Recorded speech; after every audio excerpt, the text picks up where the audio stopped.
한때 모든 걸 잃었다고 믿었던 한 미국 여성이 있었습니다. 이혼, 퇴직, 그리고 삶의 의미조차 희미해진 순간. 그녀는 아주 낯선 곳, 바로 한국 시골 마을로 향하게 됩니다. 그리고 그곳에서 뜻밖의 따뜻한 인연과 잊고 있던 꿈을 다시 만나게 되죠. 오늘은 그녀가 한국에서 다시 삶을 사랑하게 된 감동적인 이야기 함께 들어보시죠. 저는 오하이오에서 고등학교 역사를 가르치던 교사였습니다.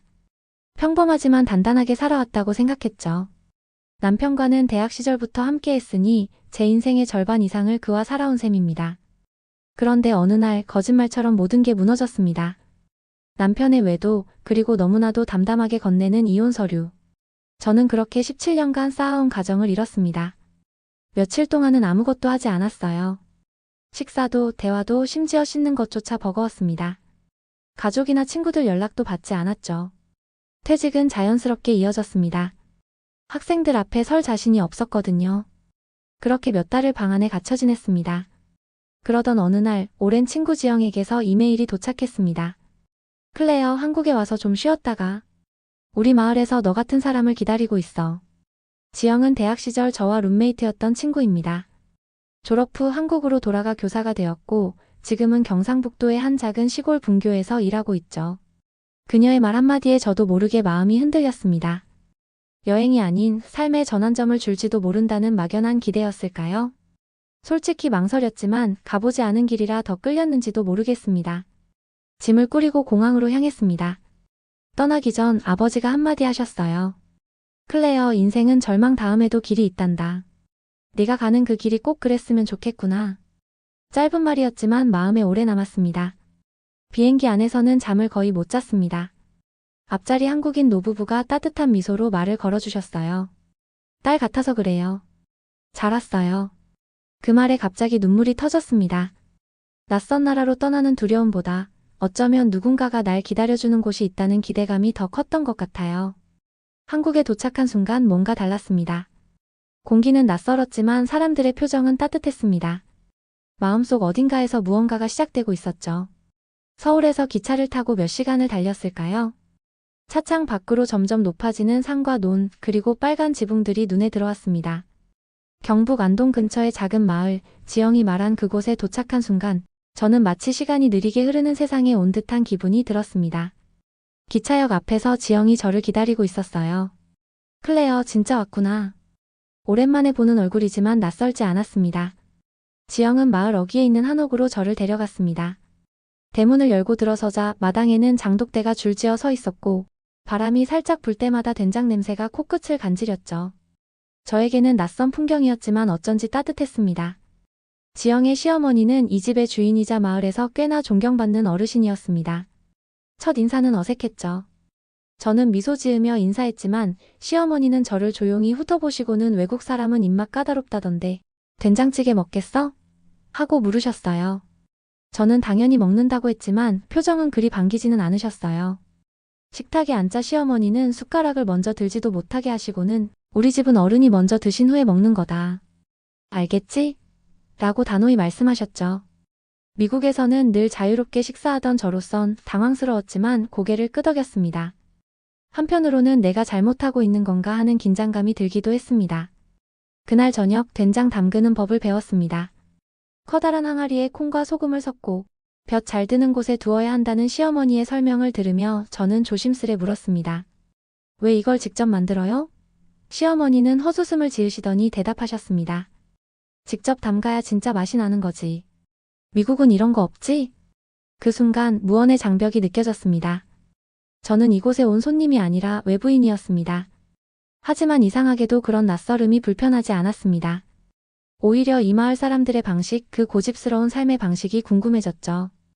뭔가 중요한 걸 배우고 있다는 기분이 들었습니다. 그리고 그것이 제게도 필요한 시간이란 걸 어렴풋이 느끼고 있었습니다. 마을에 정착한 지 일주일쯤 되었을 무렵 지영이 조심스럽게 제안을 하나 했습니다. 우리 학교에서 영어 수업 좀 도와줄 수 있을까?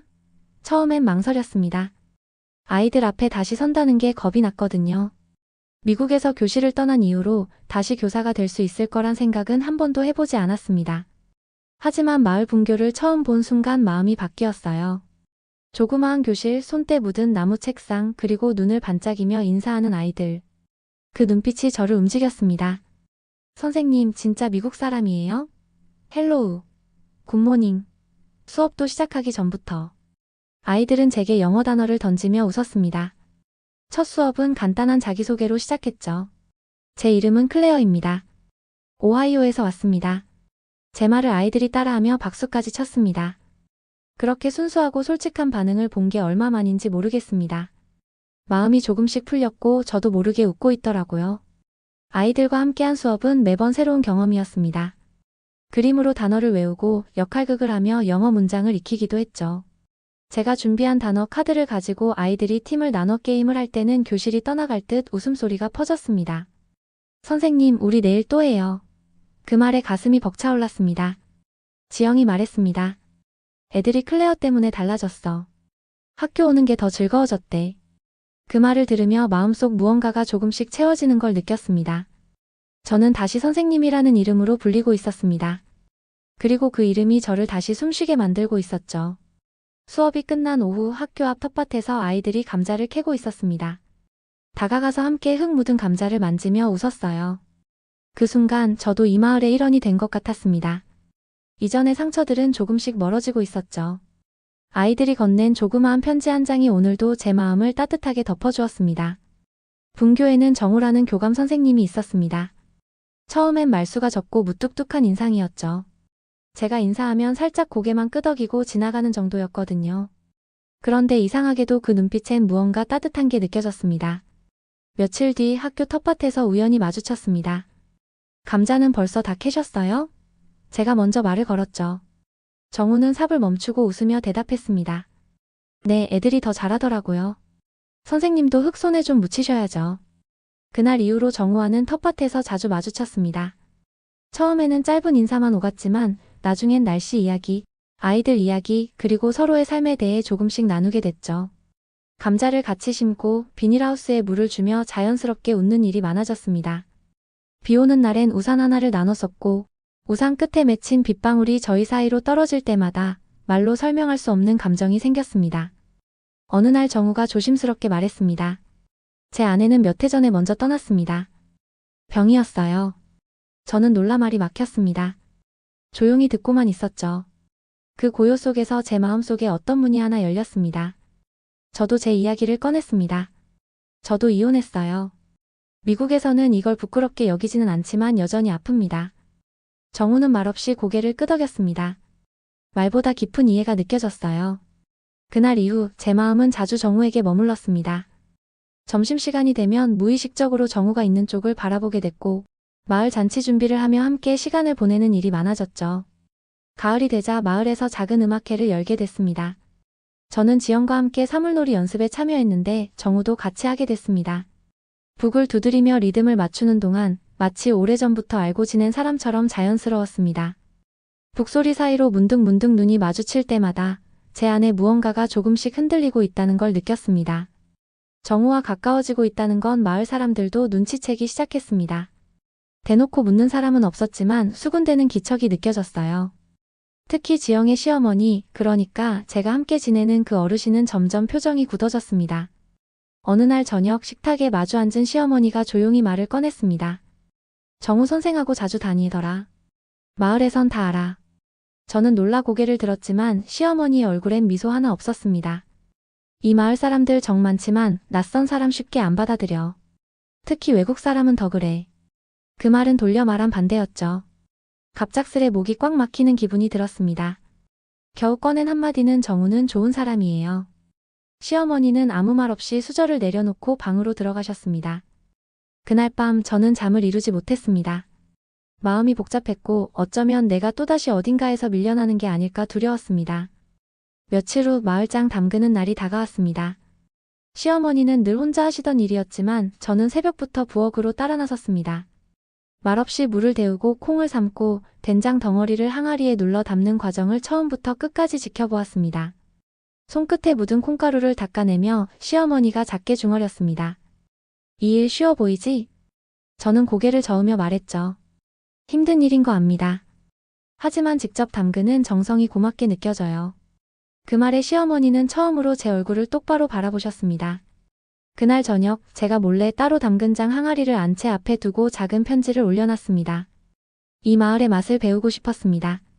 조금 부족해도 마음만은 담았습니다. 이튿날 시어머니가 조용히 제게 다가와 말씀하셨습니다. 우리 된장 냄새가 괜찮다 생각하면 진짜 우리 사람이 된 거야. 그 말에 저는 웃었습니다. 마음이 벅차올랐고 그날따라 장독대에서 나는 냄새가 더 구수하게 느껴졌습니다. 낯선 땅이 이젠 점점 익숙한 이름으로 바뀌고 있었죠. 계절이 몇 번 바뀌고 어느덧 마을에 첫눈이 내렸습니다. 분교에서도 변화가 생겼습니다. 저는 정식으로 영어교사 자리를 제안받았고 망설임 없이 수락했습니다. 더 이상 도우미가 아니라 이 마을 아이들의 진짜 선생님이 된 겁니다. 책상 위엔 아이들이 그린 크레용 그림이 쌓여갔고 교실엔 매일 웃음이 가득했습니다. 정우와의 관계도 조심스레 이어졌습니다. 특별히 화려한 말은 없었지만 함께하는 시간이 점점 길어졌죠. 마을 장날이면 같이 시장을 돌고 아이들 운동회 날엔 나란히 서서 응원을 했습니다. 어느 날 정우가 말했습니다. 우리 굳이 멀리 돌아가지 말고 그냥 이렇게 지내면 좋겠어요. 그 말이 저는 참 따뜻하게 들렸습니다. 지영의 시어머니는 이제 저를 가족처럼 대합니다. 추석 때 송편을 빚을 땐 제 손을 꼭 잡고 이제는 한국 며느리 손 같네 하며 웃으셨죠. 김장철엔 김치 속 버무리는 법까지 알려주셨고 제 손에 고춧가루가 묻는 걸 보고선 수건을 건네며 이젠 눈치도 빠르네 하고 흐뭇해 하셨습니다. 가끔은 아버지와 영상통화를 합니다. 제 한국 생활을 들려주면 아버지는 늘 같은 말을 하십니다. 너 예전보다 훨씬 밝아 보이는구나. 언젠가 한국에 꼭 오시겠다고 하셨습니다. 저는 진심으로 그날이 기다려져요. 제가 얼마나 변했는지 이곳이 얼마나 따뜻한지 보여드리고 싶거든요. 이제 제 일상은 한국 그 자체입니다. 아침엔 마을 카페에서 따뜻한 아메리카노를 들고 아이들과 수업을 나누고 저녁엔 동네 어르신들과 국밥을 나눕니다. 지하철 대신 마을버스를 타고 배달 음식을 받을 때도 조심히 다녀가세요 인사를 건넵니다. 어르신께 자리를 양보하는 게 자연스럽고 예의를 지키는 게 익숙해졌죠. 돌이켜보면 처음 이곳에 발을 디뎠을 땐 두려움 뿐이었습니다. 그런데 이제는 말할 수 있어요. 한국은 제게 단순한 나라가 아니라 두 번째 인생을 시작하게 해준 집이라고. 진심으로 감사한 삶입니다. 그리고 이 이야기를 듣고 계신 여러분께도 말씀드리고 싶습니다. 낯선 길이 두렵다고 해서 그 길 끝에 있는 행복까지 포기하지 않길 바랍니다. 자, 과거 한국 전쟁을 겪으며 지금 우리가 있을 수 있게 해주신 분들을 다시 한번 생각해 볼 수 있었던 가슴 찡한 사연이었어요. 문화와 감정의 힘은 단순한 정보나 취향을 넘어서 사람을 바꾸고 관계를 회복시키며 세대를 연결할 수 있어요. 자, 오늘 사연 즐거우셨나요? 그렇다면 구독과 좋아요, 알림 설정 꼭 부탁드리고요. 그럼 지금까지 사연을 읽어드렸던 국봉숭아였습니다. 더 좋은 사연으로 다시 찾아뵐게요. 영상 끝까지 시청해주신 모든 분들 고맙습니다. 남편의 배신으로 무너졌던 인생. 하지만 한국이라는 나라에서 그녀는 다시 자신을 일으켜 세웠습니다. 된장 냄새 나는 마당, 따뜻한 말 한마디, 아이들의 웃음. 그 모든 것이 그녀에겐 새로운 삶의 이유가 되었죠. 여러분도 혹시 인생의 전환점이 필요하신가요? 어쩌면 바로 이곳, 우리가 살아가는 한국이 누군가에게는 인생 최고의 선물일지 모릅니다. 이 이야기가 여러분의 하루의 작은 따뜻함이 되었길 바라며 자, 오늘 사연 즐거우셨나요? 그렇다면 구독과 좋아요, 알림 설정 꼭 부탁드리고요. 그럼 지금까지 사연을 읽어드렸던 국봉숭아였습니다. 더 좋은 사연으로 다시 찾아뵐게요. 영상 끝까지 시청해주신 모든 분들 고맙습니다.